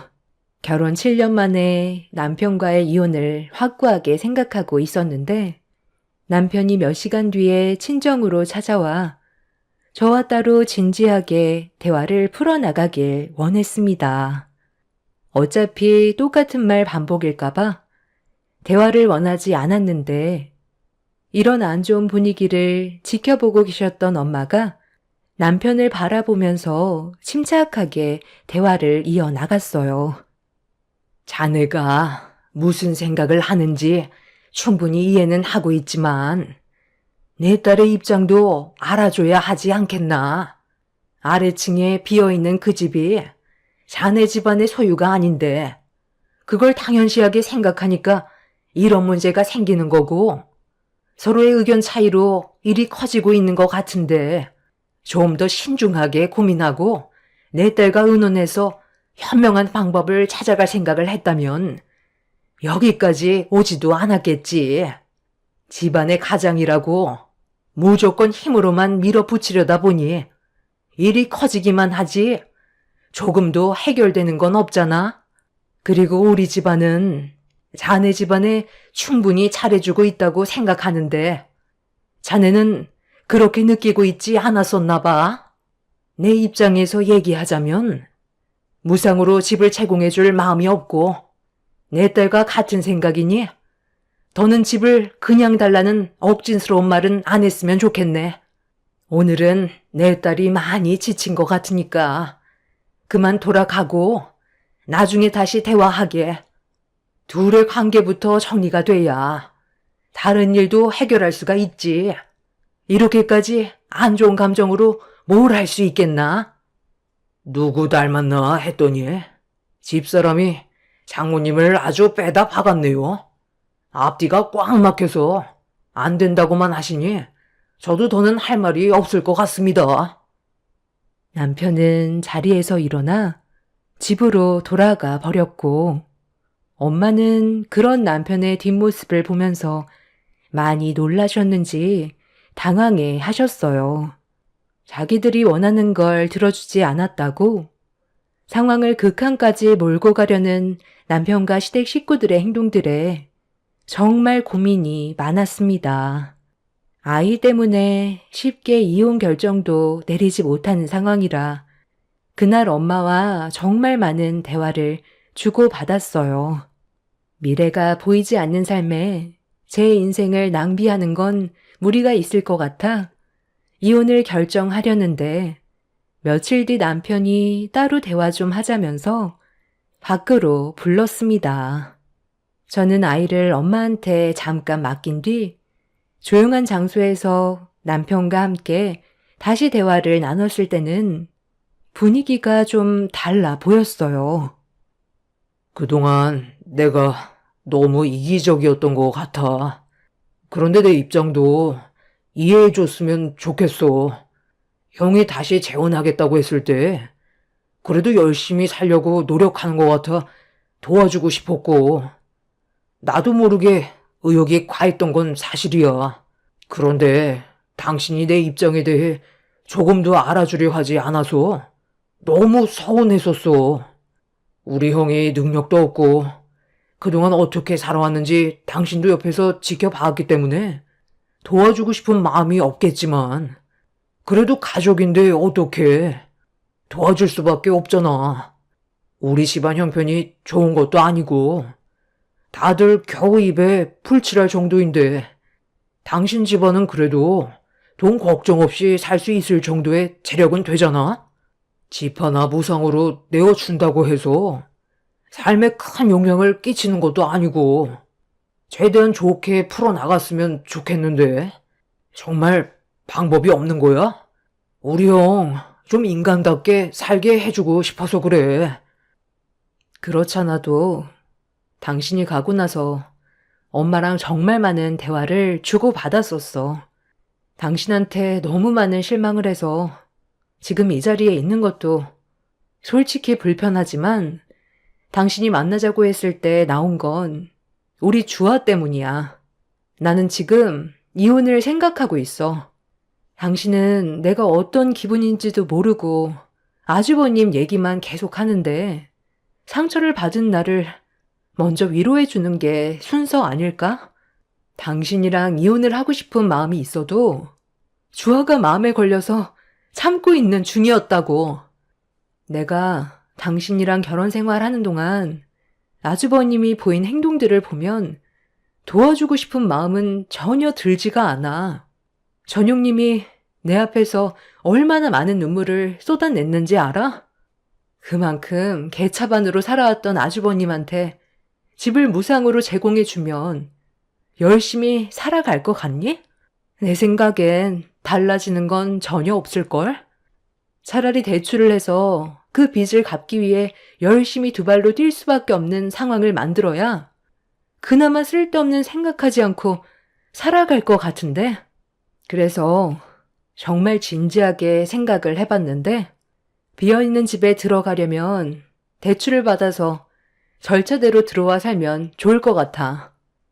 주변 시세보다 그래도 저렴하게 해서 줄 테니까 그렇게 시작을 했으면 좋겠어. 사람 마음이라는 게 그래. 공짜로 얻으면 그에 대한 감사함을 모르거든. 땀 흘려 일군 게 아니기 때문에 소중하게 생각하지 않게 되지. 그럼 무상으로 집을 제공해주면 관리가 잘 될 수 있을까? 나는 그런 것도 신경이 쓰이는 거야. 아주버님이 그동안 보여준 것들을 보면 내가 봤을 때 집이 남아나지 않을걸? 원래의 시세는 아니더라도 주변 시세보다는 어느 정도 적게 내어줄 테니까 대출 받아서 들어가는 게 좋겠어. 여기까지가 우리가 해줄 수 있는 배려야. 그 이상은 안 돼. 내 조건이 마음에 들지 않는다면 우리 관계도 정리를 해야 될 것 같아. 어떻게 할래? 당신이 결정해. 남편은 심각하게 고민을 하고 있는 듯 보였어요. 자기가 생각한 거와 다른 전개로 흘러갔는지 아무 말도 하지 못하고 있었어요. 남편은 혼자 내릴 결정이 아니라고 판단을 했는지 시댁 식구들과 의논 좀 해보고 다시 연락을 주겠다면서 먼저 자리에서 일어나 집으로 돌아갔습니다. 그렇게 또 다시 며칠의 시간이 지나고 남편이 보낸 문자 한 통에는 제가 얘기한 조건에 대해 받아들인다는 말이었고 정해진 금액에 대해서 얘기해주면 돈을 준비하겠다는 문자를 보냈었죠. 엄마는 주변 시세보다 저렴한 금액으로 또다시 배려를 해줬고, 결혼식이 끝난 뒤 입주금을 주고 들어오기로 약속을 하게 되었습니다. 그렇게 시간이 흘러 아주버님의 재혼식이 시작이 되었고, 저와 엄마도 식장에 도착해 어색한 분위기 속에서 결혼식을 축하해주며 자리를 잡아 앉아 있었는데, 시모가 갑자기 엄마를 밖으로 따로 부르셨어요. 그때 보게 된 시모의 얼굴은 상당히 불편해 보였고 심각한 표정을 하고 있길래 신경이 쓰였던 저는 그 뒤를 따라가게 되었죠. 사돈, 이거 사돈이 주신 축의금 봉투 맞는 거죠? 아니, 그런데 뭔가 계산 착오가 좀 있는 것 같아서 잠깐 대화 좀 하자고 불렀어요. 내 큰아들이 몇 년 전에 결혼을 했을 때 그때도 200만 원 정도 축의금을 주셨던 걸로 기억하는데 이번 결혼식에도 금액을 확인해 보니 200만 원만 들어가 있더라고요. 네, 그게 잘못됐나요? 저는 그래도 사돈 집안의 큰 장남이라 신경 쓴다고 그때랑 같은 금액을 넣어줬는데 부족하다고 생각하셔서 그런 건가요? 내 입으로 말씀드리긴 좀 그렇지만 그때는 초혼이고 지금은 재혼이잖아요. 두 번째 결혼식인데 당연히 축의금도 2배를 내셔야죠. 나이만 드셨지 영 시세를 모르시네. 1층에 ATM 기계 있으니까 가서 200만 원 더 채워 넣어주세요. 집도 무상으로 내어주지 않으셔서 대출까지 받아야 될 마당에 돈이 얼마나 많이 드는데 돈도 많은 사돈이 쪼잔하게 200만 원이 뭐예요? 이왕 맞춰주는 거 깔끔하게 500 채워주시면 좋을 것 같은데 그렇게 해주실 수 있죠? 지금 뭐 하시는 거예요? 그 봉투 이리 주세요. 축의금 내고 싶지 않았던 것도 어쩔 수 없이 가족이라서 그래도 신경 써서 200만 원이나 드렸는데 부족하다고요? 어머님은 저희 집안이 돈으로밖에 안 보이시는 거죠? 엄마, 우리 여기 괜히 온 것 같다. 최대한 좋게 풀려고 정말 많이 노력하고 있는데 그런 건 아무 소용이 없었네. 호의가 계속되면 권리로 안다더니 어떻게 표정 하나 안 바뀌고 축의금을 500만 원이나 달라고 하세요? 저도 더 이상은 못 참겠어요. 이런 식으로 살 바엔 그이랑 그냥 이혼하고 속 편하게 사는 게 좋겠어요. 지금 살고 계신 그 집 원래 시세대로 올려받겠습니다. 최근에 전세 가격이 2억까지 올라간 건 아시죠? 저희 엄마 사택에서 그동안 싸게 지내시다 보니까 시세를 영 모르시는 것 같은데 시세대로 전세금 2억 올릴 테니까 이번 달 안에 맞춰주지 못하신다면 바로 집 빼주세요. 당신도 지금 내가 하는 말 들었지? 나도 정말 많이 참고 노력하고 있었지만 우리 관계는 여기에서 정리하는 게 맞는 것 같다. 우리 엄마가 결혼식이 처음도 아니고 2번째라서 그렇게 말씀하신 것 같은데 그냥 장난으로 얘기하셨겠지. 오늘 무슨 날인지 알면서 일을 크게 만들 거야? 아, 그래. 그냥 장난이었다. 내가 좀 지나쳤나 보네. 그 200만 원 감사하게 받을 테니까 다시 돌려줘라. 그리고 갑자기 전세금을 2억이나 올리면 우리가 그 돈을 어떻게 만들 수 있겠어? 앞으로 말 조심할 테니까 흥분 좀 가라앉히고 곧 결혼식 시작하니까 나중에 다시 얘기하는 게 어떻겠니? 장난이요? 어머님은 지금 이걸 장난이라고 생각하시는 거예요?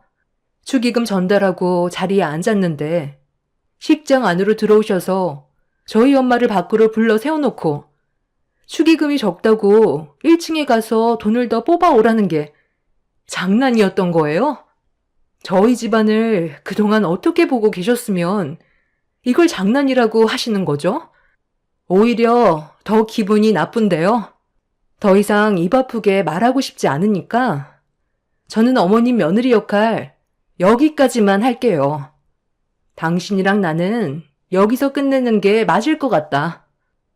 너무 황당하고 어이없는 시모의 한마디에 화가 머리끝까지 올라와 버린 저는 엄마와 아이를 데리고 집으로 돌아와 버렸어요.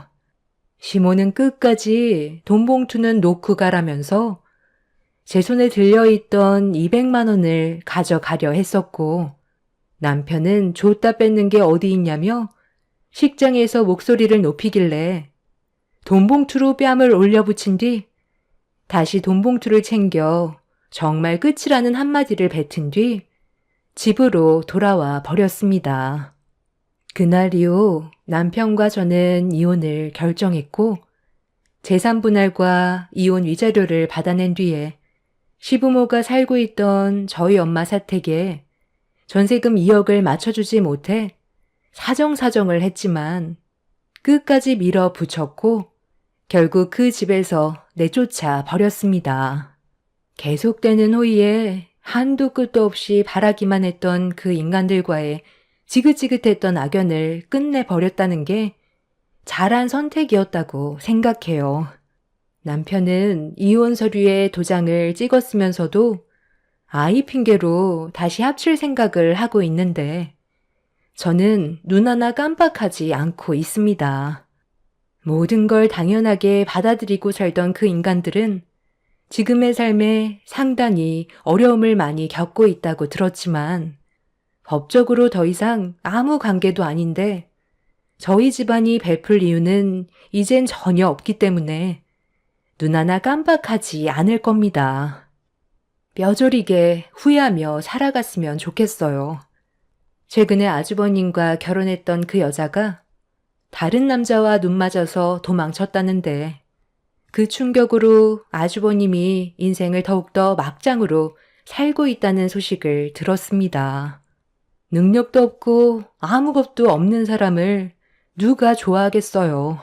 지금이라도 그 집안에서 발을 뺀 것만도 감사하게 생각하며 살아가려고요.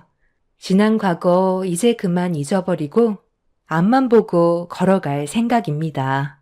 제 사연 들어주신 분들 감사합니다. 사람 인연이란 참 진기한 법이죠. 안녕하세요. 저는 30대 후반 주부입니다. 스쳐도 인연이란 말이 있듯이 저에게도 이런 일이 일어나다니 믿기지 않고 지금까지도 어안이 벙벙하답니다. 어린 나이에 친오빠와 저 둘만 남겨두고 부모님은 돌아가셨어요. 저와 친오빠는 나이 차이가 10살이 났기 때문에 거의 오빠가 절 키우다시피 했죠. 부모님이 절 늦둥이로 낳으셨기 때문이에요. 전 부모님이 잘 기억나지 않습니다. 그 정도로 일찍 돌아가셨어요.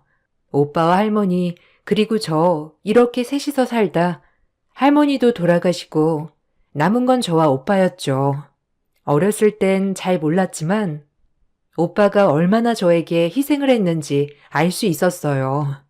할머니가 돌아가신 다음에야 저희는 보육원에 들어갔었는데 보육원에서 오빠를 좋게 본 후원자님이 저를 후원해주는 조건으로 오빠를 데리고 영국으로 갔습니다. 그렇게 전 혼자가 되었어요. 얼마나 서럽고 슬프던지. 영국 가서 조금만 공부하다 올게. 우리 헤어지는 게 아니라 잠깐 떨어져 있는 거야. 연희야, 그러니까 슬퍼하지 마. 싫어. 엄마, 아빠도 없는데 오빠마저 없으면 이제 어떡하라고. 나 혼자 여기 어떻게 있어. 싫단 말이야. 내가 영국을 가야 너랑 나랑 둘 다 공부할 수 있어, 연희야. 좋은 대학 가서 맛있는 거 먹으면서 행복하게 살고 싶지 않아? 그건 그런데 그래도 오빠가 없는 건 싫단 말이야. 여기서 나 혼자 어떻게 있어, 안 그래? 가지마, 오빠, 어? 금방이야. 너 할 거 열심히 하고 있으면 오빠 금방 올 거야. 오빠는 조금만 있으면 성인이니까 이제 마음대로 할 수 있어. 오빠도 영국을 가고 싶어 하기도 했고, 저 역시도 그것이 최선이란 걸 알고 있었어요.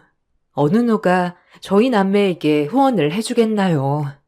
총명한 오빠를 입양하고 싶어서 영국에서 회사를 다니는 한국인 부부였기 때문에 가능한 일이었죠. 보육원 원장님도 아동이 아니라 청소년이 입양 가는 경우는 드물다고 정말 좋은 기회라고 했고요. 전 나이가 어렸지만 오빠의 발목을 잡을 순 없었어요. 그래서 오빠가 영국을 가는 것을 말릴 수 없었죠. 오빠 덕분에 저까지 한국에서 후원을 받았기 때문에 하고 싶은 공부를 할 수 있었어요. 하지만 이 세상 아무도 없는 혼자라는 생각에 마음이 너무 아파지는 건 사실이었습니다. 오빠가 있어도 볼 수 없었으니까요. 그래도 오빠와는 계속 이메일이나 전화로 연락을 주고받았기 때문에 조금은 위안을 얻을 수 있었어요. 그렇게 혼자가 된 저는 열심히 공부하였습니다. 아무에게도 무시당하고 싶지 않았으니까요. 그래도 나에겐 오빠가 있다고 생각하면서 연희야, 한국에서 공부 잘하고 있지? 오빠도 한국 가서 너 보고 싶은데 진짜 너무 바쁘고 할 게 산더미네. 미안해. 아니야, 오빠. 지금 오빠는 적응하는 게 중요하지. 난 언제나 가보려나. 빨리 오빠 보고 싶긴 하다. 오빠 사는 것도 궁금하고. 당연하지. 내가 여기서 좀만 자리 더 잡으면 비행기표 보내줄게. 바로 와야 해. 알겠지? 그래. 나중에 또 통화하자. 오빠는 성인이 되어서 영국에 있는 최고 대학 캠브리지 대학에 입학했습니다. 원래도 똑똑했기 때문에 영국에서도 금방 적응을 잘했고요. 전 외로웠지만 간간히 하는 전화통화로 외로운 마음을 달래고 있었어요. 그리고 대학교 3학년, 전 지금의 남편을 만났습니다. 철저히 혼자인 저에게 울타리가 되어준 남자친구였죠. 남자친구는 하루라도 빨리 저와 결혼을 하고 싶어 했어요. 그때 당시 남자친구는 작은 샌드위치 집을 운영하고 있었고, 저는 그 가게의 단골이었죠. 그렇게 대학교를 졸업하자마자 결혼을 하게 되었어요. 시댁에선 당연히 엄청난 반대가 있었지만, 저와 남편을 말리지 못해 어쩔 수 없이 결혼을 허락했어요. 대신 저는 부모님이 안 계셨기 때문에 시부모님 측에서도 결혼식을 하지 말라고 하더군요. 이때 정말 속이 상했습니다. 가슴이 많이 아팠고요. 어차피 부모님도 안 계시는데 결혼식 해서 뭐하니? 신부 측 혼주 텅텅 빈 것도 얼마나 망신인 줄 아니? 그냥 조용히 웨딩 사진만 찍고 혼인신고만 해라. 요새는 스몰 웨딩이니 뭐니? 그런 식으로라도 많이 한다는데 네 오빠도 영국에 있다며. 아, 네. 그래도 결혼식이 모든 여자의 로망이잖아요. 한번 성진 씨랑 상의해 볼게요. 그래도 결혼식은 하고 싶거든요. 말귀를 못 알아듣는 게냐? 너를 위해서가 아니라 우리 집을 위해서야. 어디 망신스러워서 나온 참. 안 그럼 다 때려치워. 내가 얼마나 지은들이 많은데 그 사람들이 식장에서 수군거리는 꼴을 봐야겠니? 너 정말 이기적이다. 본데 없이 자라서 지만 하나?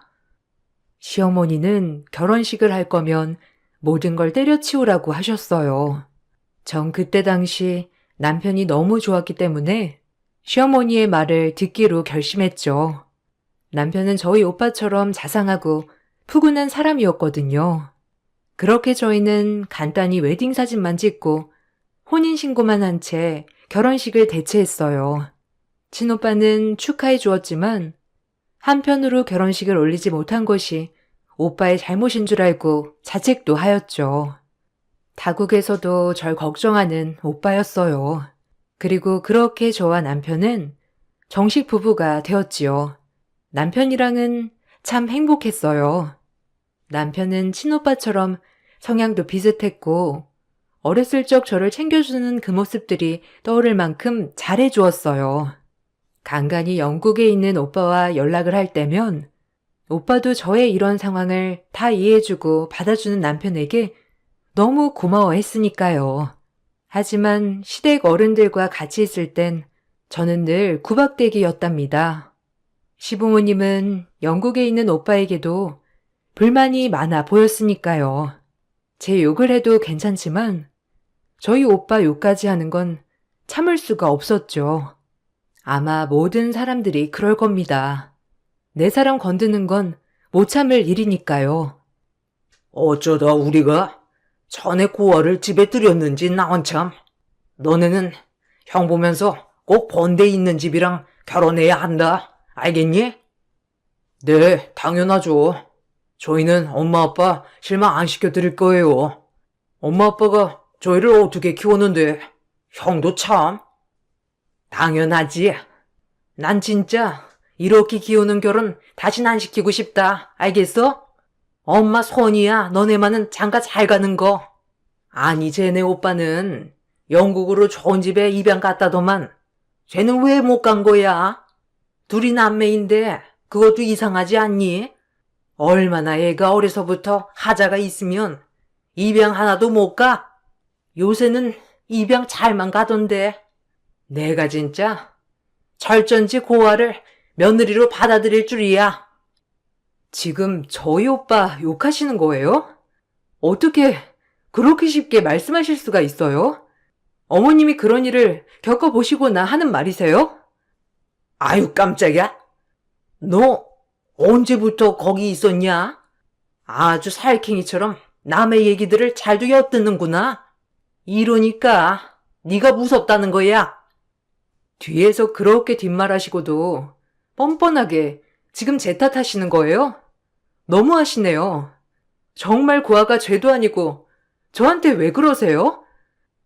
시부모님과 시동생들은 틈만 나면 제 얘기를 안주삼아 하였고 그런 저는 늘 쓸쓸했습니다. 부모가 없는 게 제 잘못은 아니지 않나요? 저도 어렸을 때 부모님이 없어서 얼마나 속상했는데 너무나 속상했어요. 그리고 살아오면서 이보다 더한 서름은 많이 받았기 때문에 이 정도 서름은 괜찮다 여기며 스스로를 위로했죠. 그리고 저는 남편 가게가 바빠지기 시작해 나가서 일을 도와주었어요. 차라리 나와서 일하는 시간이 좋았어요. 시어머니, 시아버지의 눈치도 안 보고 좋았으니까요. 시간이 흘렀고 저는 아이를 가졌습니다. 제가 아이를 가진 것을 영국에 있는 친오빠가 제일 좋아했어요. 조카가 태어날 때는 꼭 옆에 있어 주겠다고 했고요. 미안해 연희야. 너 아이 낳을 때 꼭 시간 맞춰서 들어갈게. 그럼 우리 몇 년 만이야, 안 그래? 삼촌이 조카 태어나는 건 봐야지. 너무 보고 싶어, 오빠. 그래도 요즘 성진 씨 하는 가게가 너무 잘 돼서 나도 정신 없는 거 있지? 한국 나오면 내가 커피도 내려줄게. 그러게. 김서방 얼굴도 실제로 봐야 하는데. 미안해. 너랑 같이 영국에 왔으면 지금쯤 떨어져 있을 일은 없었을 텐데. 아니야. 그래도 지금 오빠 하고 싶은 공부 실컷 하고 거기서 자리 잡은 모습 보면 돌아가신 엄마 아빠가 봐도 대견하다고 할 것 같아. 그러게. 진짜 그립다. 어쨌든 임신 축하하고 아기 낳을 때 꼭 시간 맞춰서 나갈게. 연희야, 또 통화하자. 그렇게 또다시 오빠와 짧은 통화를 마쳤죠. 오빠를 언제 만나나 그날만을 기다리며 뱃속의 아이를 키웠습니다. 그리고 시동생들이 결혼을 한다고 하였죠. 저와 다르게 두 동서들은 학벌도 평범하고 집안도 준수한 평범한 미모의 재원이었어요. 제가 결혼식을 못 올렸던 거와는 달리 번쩍번쩍한 결혼식을 할 수 있었죠. 내심 부럽다고 해야 하나 돌아가신 부모님이 원망스럽더라고요. 미안해. 결혼식 하고 싶지? 태어나서 한 번뿐인 결혼식인데 우리 엄마 아빠 때문에 하지도 못하고 진짜 미안하다. 아니야. 자기가 뭐가 미안해. 다 알고도 내가 선택한 결혼인데. 그래도 동서들 저렇게 결혼하는 거 보니까 부럽긴 하다. 고 리마인드 웨딩이라도 올리자.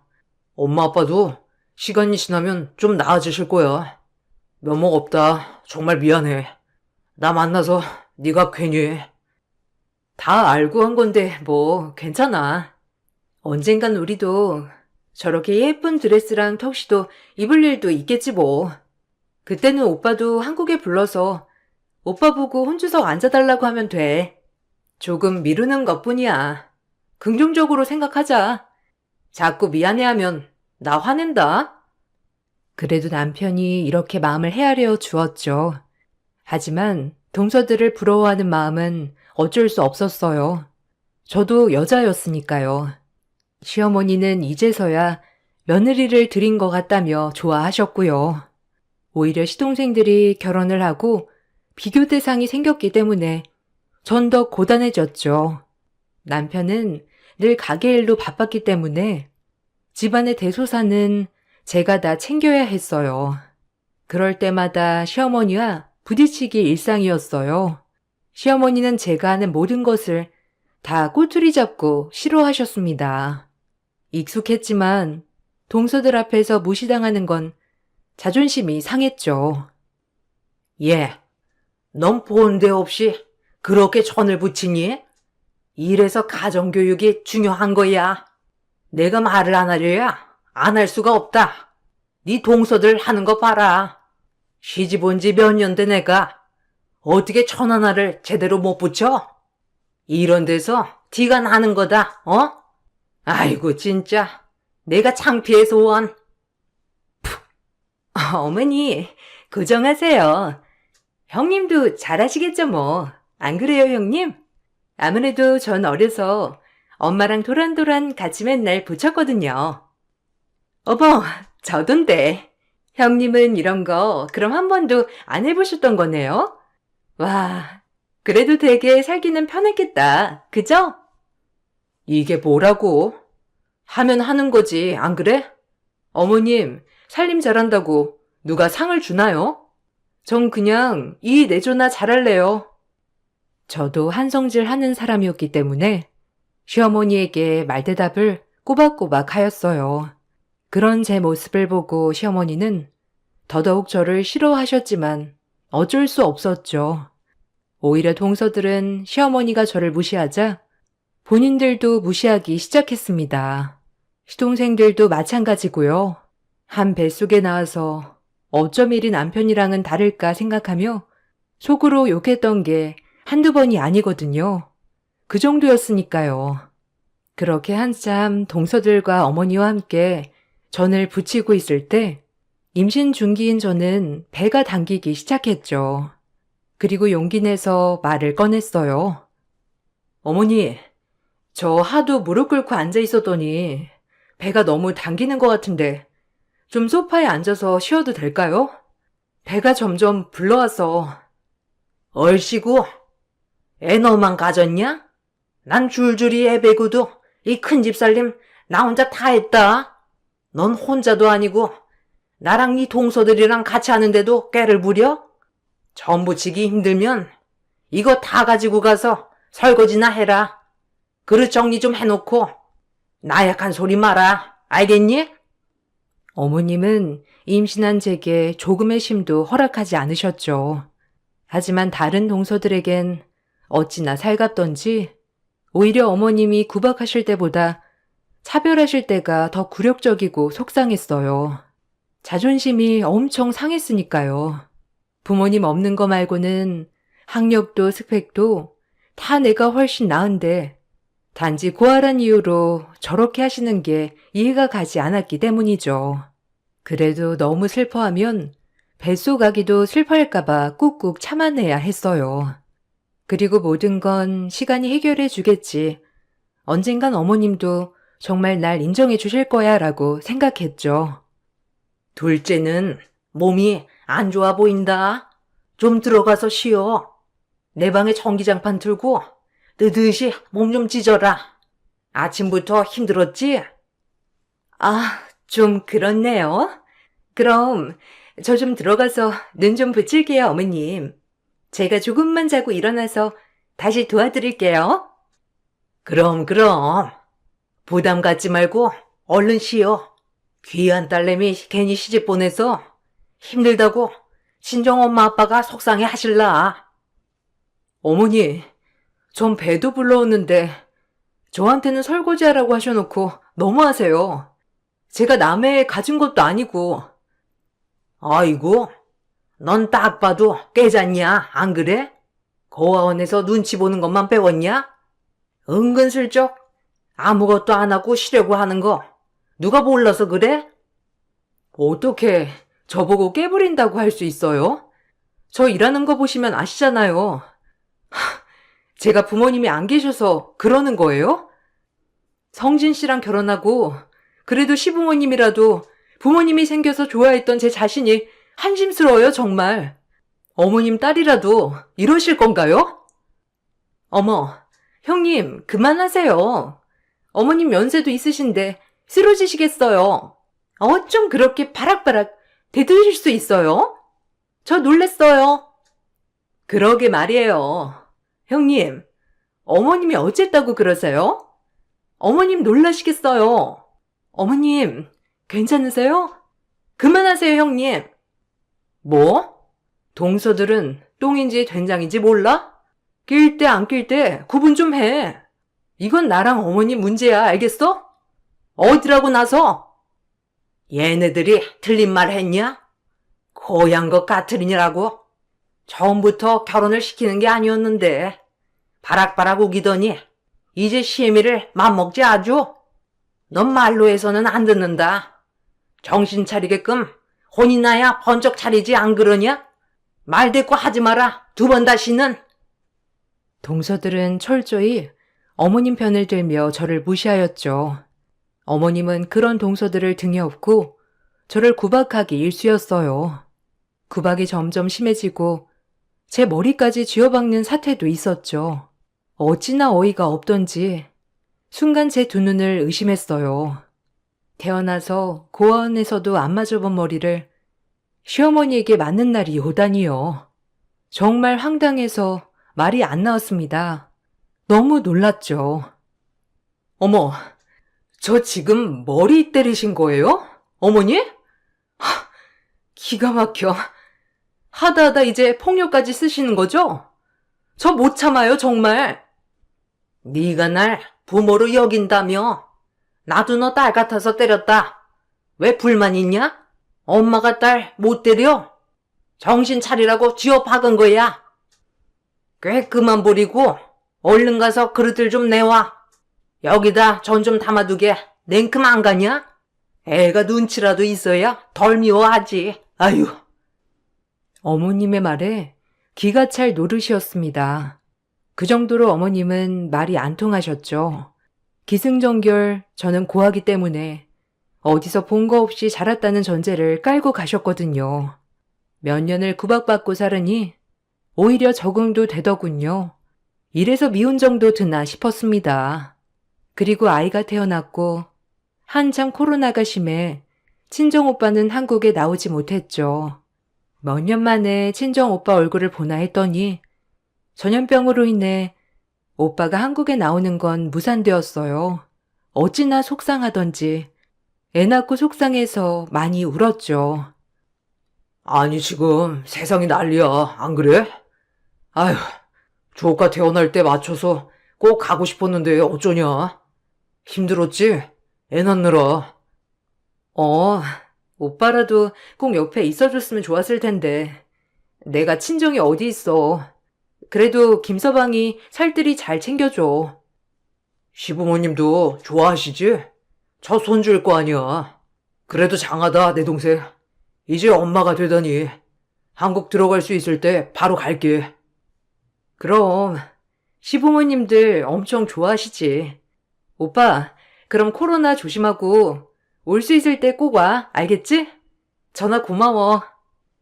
차마 시부모님에게 구박받고 있다고는 말을 못했어요. 타지에 있는 오빠 마음 얼마나 불편할까 생각했거든요. 그렇게 오빠가 한국에 나오는 것은 무산이 되었고, 전 아이를 낳고 조리원에 들어갔습니다. 처음 아이를 낳고 별의별 생각이 다 들더군요. 우리 엄마도 나를 이렇게 낳았을 텐데, 이런 아이를 두고 어떻게 눈을 감으셨을까 하는 생각도 들고, 이 아이만큼은 엄마 아빠 없는 아이 만들지 말아야겠다는 굳센 다짐도 들고요. 그렇게 몸조리를 하고 집으로 가던 날, 시아버지는 저에게 돈봉투를 주시며 말씀하셨습니다. 시아버지의 말에 그동안 당했던 시집살이의 마음이 눈 녹듯 사라졌고요. 물론 시어머니는 아니지만요. 그동안 고생했다. 내가 너무 어른답지 못했지? 우리 첫 손자 낳아줘서 너무 고맙다, 세아가. 모든 거 다 잊고 새로 출발하자. 감사합니다, 아버님. 그렇게 말씀해 주셔서 이제서야 며느리로 인정받은 기분이라 너무 좋네요. 너희 부모님도 널 이렇게 낳아놓고 먼저 가셨을 때 얼마나 옥정이 무너졌겠니? 내가 참 어른답지 못했지. 아버님은 제 마음을 헤아려 주셨어요. 하지만 어머님은 똑같으셨죠. 어머님은 저를 안쓰러워하기보다 그냥 부모 없는 천의 고아인 제가 며느리인 게 더 화가 나는 부분이었으니까요. 아이를 낳아도 시어머니는 똑같았습니다. 같은 엄마로서 이해가 안 갔죠. 네 시아버지가 너한테 얼마 주디?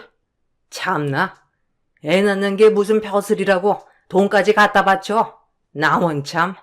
애 못 낳는 사람 서러워 살겠나? 네? 아, 그냥 용돈 주신 거죠, 뭐. 그리고 어머님, 아이 낳아보니 알 것 같더라고요. 어머님이 이를 어떻게 키우셨을지. 제가 더 잘할게요. 그러니까 어머님도 저 조금만 예쁘게 봐주시면 안 될까요? 전 정말 어머님이랑 잘 지내고 싶은데. 됐다. 그런다고 내 마음이 뭐 풀릴 것 같냐? 니네 엄마 아빠가 살아 돌아오는 것도 아니고 안 그래? 달라지는 건 없어. 그러니까 너도 노력할 필요 없다 이거야. 또 한번 대들어 보지 그러냐? 넌 그런 게 잘 어울리거든. 바락바락 본데 없는 거, 어? 어머니, 너무하세요.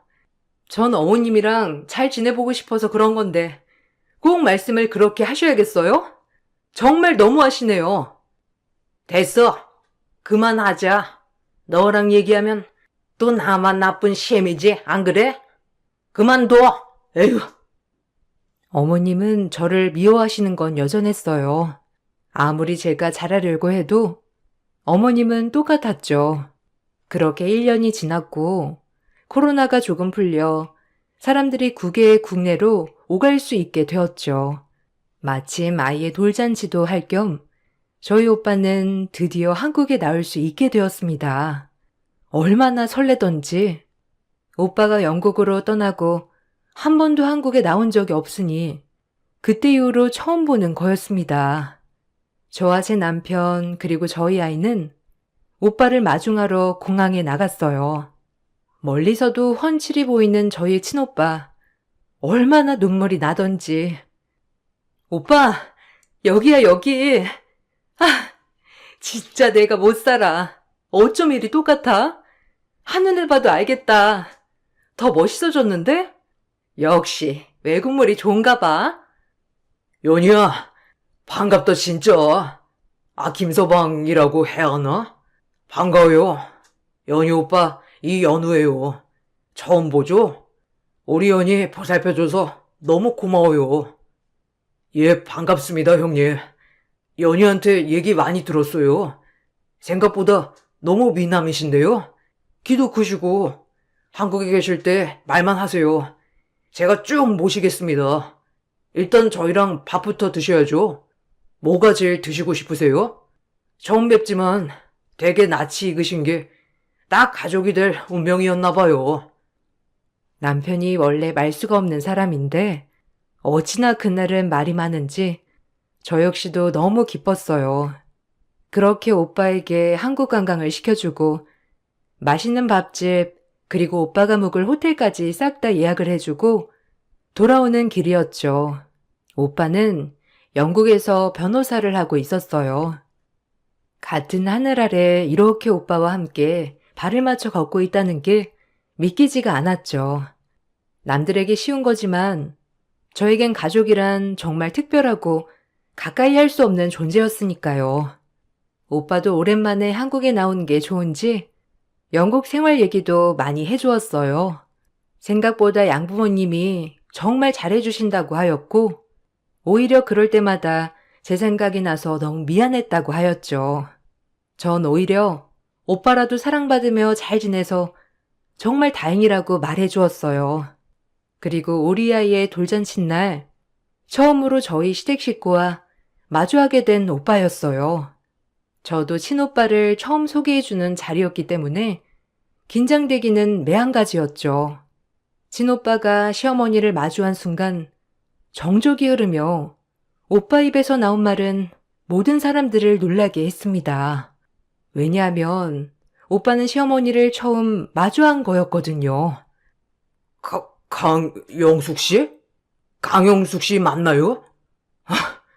어떻게 이런 일이? 저 기억 안 나나요? 당신이 이렇게 잘 살고 있었다니? 시어머니는 오빠의 말에 사색이 되어 돌잔치방을 뛰쳐나갔습니다. 그리고 저와 제 오빠가 뒤따라 나갔죠. 거기서 놀랄만한 소식을 듣게 되었어요. 어쩜 이런 우연이 있을까 싶기도 했고 아니면 죄 지은 사람은 언젠가 걸리게 되어 있다는 말이 진짜였어요. 당신이 이렇게 멀쩡히 잘 살고 있을 줄은 몰랐네. 내 동생 시어머니였어? 그동안 아들 버리고 잘 먹고 잘 사니까 죽었어? 누가? 네 엄마야? 아, 웃겨. 사람 잘못 봤어요. 이봐요. 영국에서 오래 있었다고 하더니 외국 음식 먹고 탈난 거 아니에요? 오빠, 이게 뭐 하는 짓이야? 우리 시어머니한테.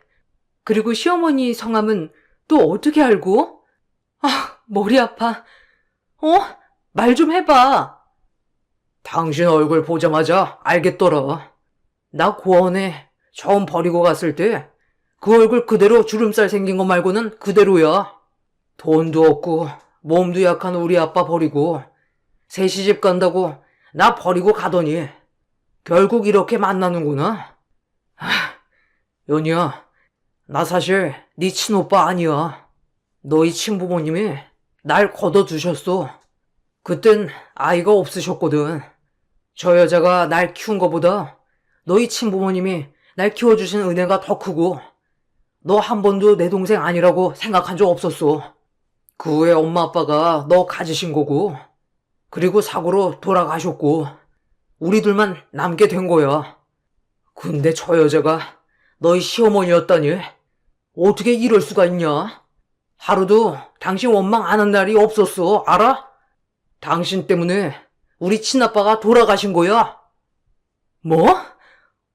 어떻게 그런 일이 일어날 수 있어? 어머님이 오빠의 친엄마라니 말도 안 돼. 어떻게 엄마가 자식을 버려? 말이 안 되잖아. 뭐? 왜 나 때문이니 그게?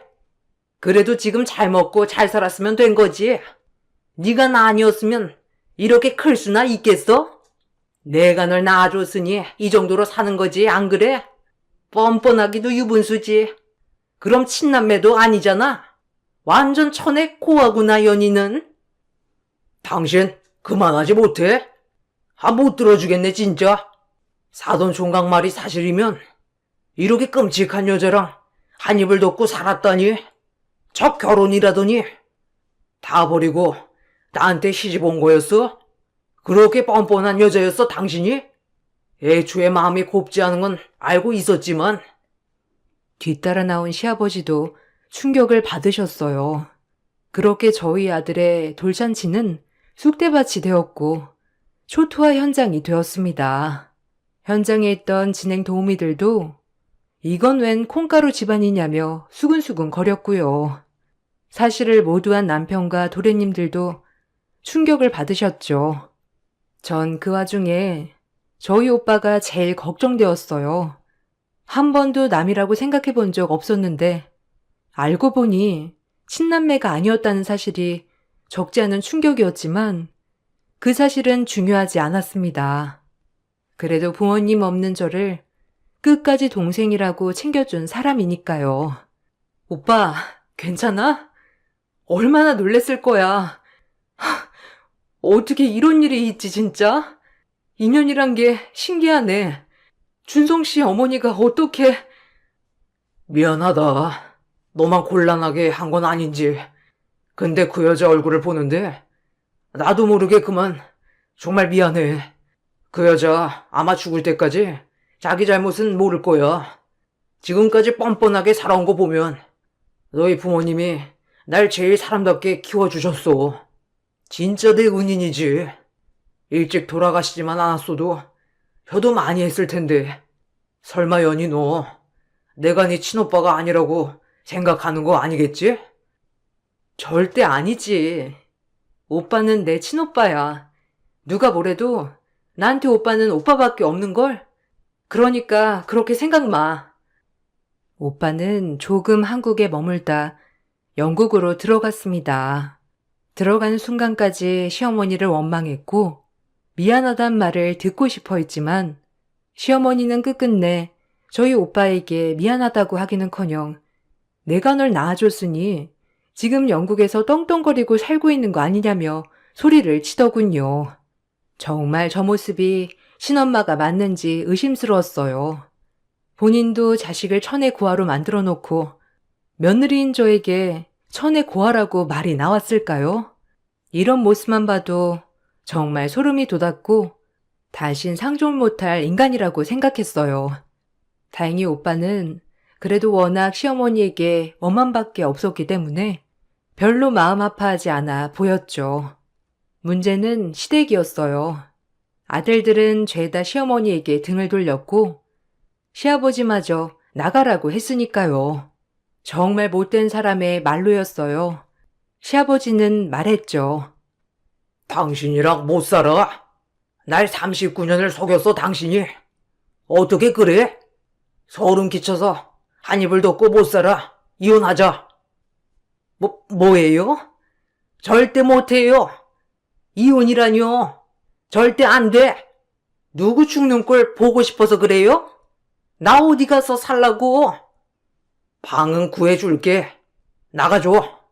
더 이상 당신이란 여자랑 얼굴 맞대고 못 살겠으니 어떻게 지 자식 버리고 그렇게 뻔뻔하게 살아갈 수가 있어? 날 속여가면서까지 더 이상 노여워하지 않을게. 그냥 이혼해 깔끔하게.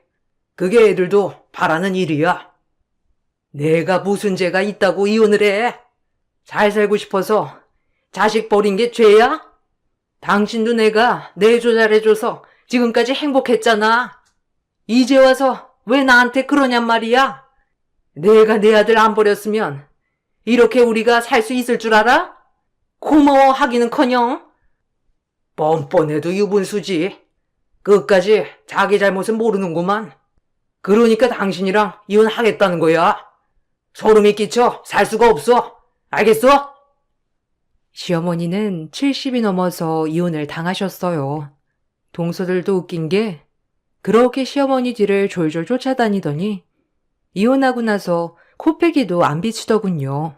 아주 그 꼴이 우스웠고요. 남편은 중간중간 충격을 받은 듯 했지만 그래도 혼자는 어머님을 종종 뵈러는 가더라고요. 형제들 중에 가장 마음이 약했기 때문에 남편은 그럴 것 같았어요. 하지만 그 외적으로 저에게 어머님을 뵙자는 말은 일절 안 하고요. 도련님들은 나의 어머님과 손절했다고 했고요. 정말 젊어서 죄지은 것이 지금의 화살로 돌아올 줄 어머님은 당연히 모르셨겠죠. 그렇게 본인만을 위해 사시는 분, 지금이라도 혼자 편하게 사실 수 있게 되었네요. 제 남편만 아니면 어머님은 이 나이에 철저히 혼자가 되신 거죠. 안타깝다고 해야 할까요? 아니면 꼴 좋다고 해야 할까요? 인연이란 게 정말 신기하기도 하고 죄 짓고 절대 살지 말아야겠다고 생각했어요. 전 그 이후 시어머니도 안 계시고 오히려 시아버지가 더 잘해주셔서 시집살이에서 해방되었습니다. 시아버님도 충격이 크셨지만 저희 아이 재롱 보는 덕에 살고 계시고요. 시어머니 한 분이 안 계시니까 오히려 더 집안이 평화로워졌어요. 시아버지가 절 예뻐하는 걸 알아서 동서들도 이제 깝죽거리지 않거든요. 이렇게 사랑받기까지 길고 긴 시간 돌아왔지만 지금이 제일 행복한 시간입니다. 여러분들도 스쳐 지나가는 인연이라도 귀하게 여기시고 꼭 잘못은 하고 살지 않길 바랄게요. 언젠가 돌아오더라고요. 전 많은 것들을 깨달으며 살고 있거든요. 오늘도 하나뿐인 오빠와 통화를 하며 이러쿵저러쿵 얘기를 하다가 생각나서 글을 끄적여 봤습니다. 지금까지 제 이야기 들어주셔서 너무 감사합니다. 오늘 하루 행복한 일 가득하세요.